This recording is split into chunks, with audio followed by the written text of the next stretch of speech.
আসসালামু আলাইকুম। দর্শক, একটা গুরুত্বপূর্ণ খবর।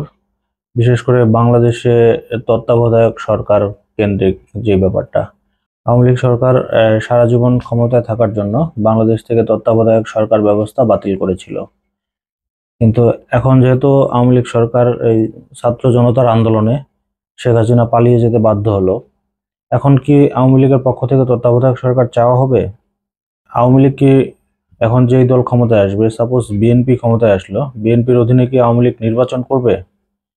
এবং সেই নির্বাচন কি তারা মেনে নিবে?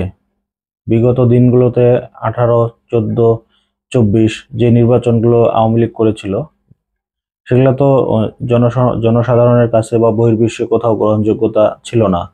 কিন্তু এখন যদি ভবিষ্যতে বিএনপি যদি এরকম কার্যক্রম পরিচালনা করে থাকে, তখন কি আওয়ামী লীগ এই নির্বাচনগুলো মেনে নিবেন কিনা আপনাদের কাছে প্রশ্ন থাকলো।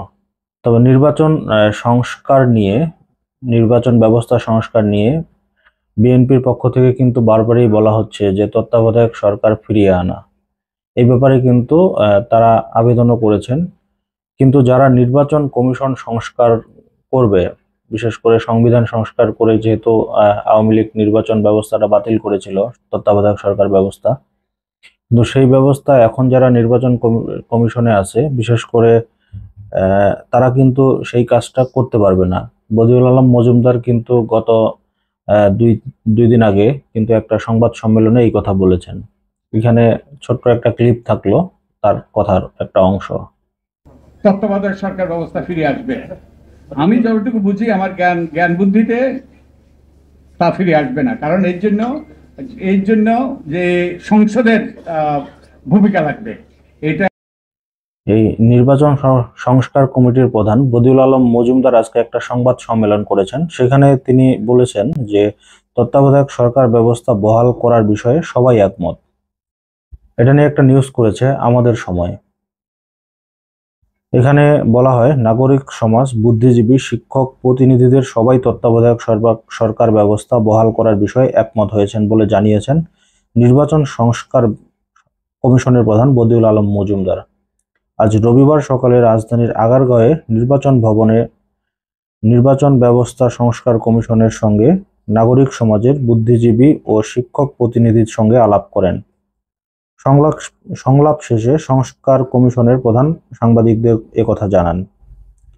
বদিউল আলম মজুমদার বলেন, নাগরিক সমাজ, বুদ্ধিজীবী ও শিক্ষক প্রতিনিধিদের সবাই তত্ত্বাবধায়ক সরকার ব্যবস্থা বহালের বিষয়ে একমত হয়েছেন। একই সঙ্গে না ভোটের বিধানও রাখার ব্যাপারে সবাই একমত হয়েছেন।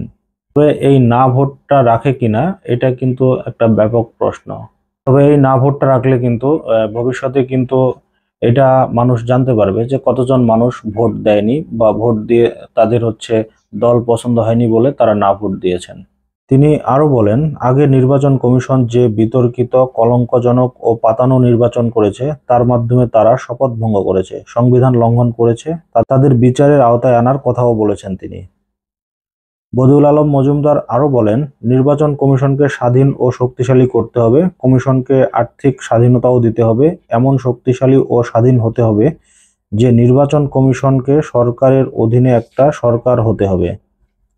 এছাড়া জাতীয় সংসদে নারীদের জন্য সরাসরি আসন থাকতে হবে এবং প্রত্যক্ষ নির্বাচন হতে হবে। তবে এটা একটা খুব গুরুত্বপূর্ণ কথা বলেছেন যে বিশেষ করে যেই দলীয় সরকারের অধীনে যদি নির্বাচন হয়, তখন কিন্তু এই যারা নির্বাচন কমিশনার থাকেন তাদেরকে কিন্তু কোনো পাওয়ার থাকে না।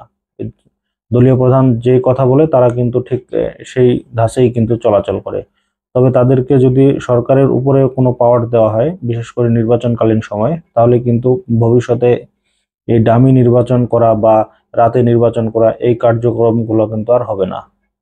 তিনি আরো বলেন, সংলাপে নির্বাচন কমিশনের আইন পরিবর্তন করা, পিআর সিস্টেম সহ বিভিন্ন বিষয়ে আলোচনা হয়েছে বলে জানান সংস্কার কমিশনের প্রধান। এছাড়াও তিনি রাষ্ট্রপতিকে আরো শক্তিশালী করার কথা বলেন। কারণ বাংলাদেশের যিনি রাষ্ট্রপ্রধান, রাষ্ট্রপতি, তার কি কোনো ভূমিকাই নেই।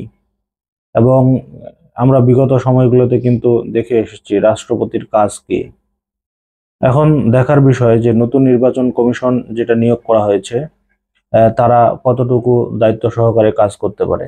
দর্শক, আজকের মতো এই পর্যন্তই। আল্লাহ হাফেজ।